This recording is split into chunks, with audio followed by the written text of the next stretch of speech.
Welcome to the Learning Pines YouTube. We hope this video helps. You're ready to begin. First, pick the email account you'll use and confirm its free storage. Next, select the photos you want to back up and group them by date or event so files stay organized.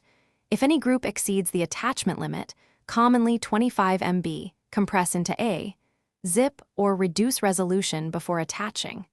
Now attach the first batch to a new message. Use a clear subject like backup, 2025-08-01, so you can find it later. Once you have your batches, send them methodically. Attach each batch and add a consistent subject line so messages stack visually. Backup. YIMMDD works well.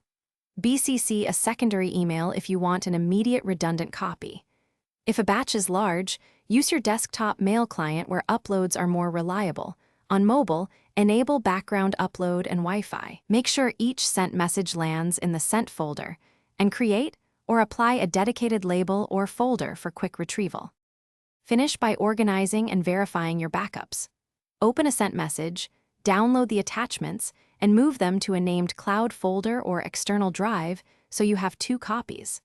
Then set up an email filter to auto-label or forward incoming backup messages to your dedicated backup account.